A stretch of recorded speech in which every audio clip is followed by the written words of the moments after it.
Hi guys, ఈరోజు మన bachelors అందరూ ఈజీగా తయారు చేసే చికెన్ పికిల్ని మీకు చేసి చూపిస్తాను.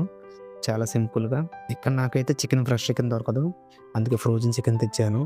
ఇది చాలా ఐస్లా ఉంటుంది అనమాట ఫ్రీజింగ్లో పెట్టడం వల్ల. దీన్ని వేడి నీటిలో వేసి కొంచెం సాల్ట్ వేసారంటే కాసేపటికి మెత్తపోయింది. లోపల మనం మసాలా సరుకులన్నీ తెచ్చుకొని రెడీ చేసుకుందాం. ప్యాన్ కొంచెం హీట్ చేయాలి. హీట్ చేసాక మసాలా సరుకుల్ని ఒక్కసారి కొంచెం హై ఫ్లేమ్ మీద పెట్టి తీసి పక్కన పెట్టి, ఇప్పుడు చికెన్ చూసారా, చికెన్ వచ్చేప్పటికి మెత్తగా అయ్యింది. దీన్ని పక్కన పెడదాం. ఇంకొంచెం మెత్తగా అవ్వాలి.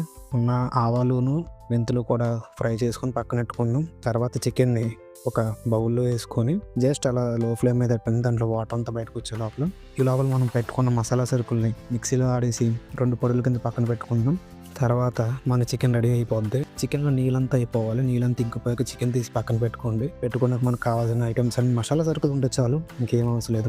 మనం 2 రకాల మసాలాలు మిక్సీలో పెట్టుకున్నాం కాబట్టి పక్కన పెట్టుకొని, 1 కేజీ చికెన్ కి 1/2 లీటర్ ఆయిల్ అయితే వేసి హీట్ చేయండి. బాగా హీట్ ఎక్కాలి. ఆయిల్ హీట్ ఎక్కగా అప్పుడు మనం తెచ్చుకున్న చికెన్ ని ఆయిల్లో వేసి బాగా కలపండి. ఎంతలా అంటే లైట్ గోల్డెన్ కలర్ వచ్చేదాకా చికెన్ ని. నేను ఇంకొంచెం బ్రౌన్ కలర్ వచ్చేలా చేయాల్సింది, నా విషయం కొంచెం తగ్గింది. ఇంతతో సరిపోద్దని చెప్పి దీన్ని తీసేసాను. తర్వాత ఆయిల్ ఉంది కదా, ఆయిల్ లో ఫ్లేమ్ లో పెట్టి మన దగ్గర కారం, 1 కేజీ చికెన్ కి మినిమం 8 స్పూన్స్ కారం వేయండి. నెక్స్ట్ మన దగ్గర ఉన్న చికెన్ అంతా అందులో వేసేయండి. మనం రెడీ చేసుకున్న మసాలాలు కూడా అందులో వేసి బాగా మిక్స్ చేసి అందులో చికెన్ వేసిన దాన్ని పక్కన పెట్టుకోండి. నిమ్మకాయని 2 నిమ్మకాయలను పిండుకొని బాగా మిక్స్ చేసి చూసుకోండి, సరిపోద్ది. పర్ఫెక్ట్ గా ఉంటది.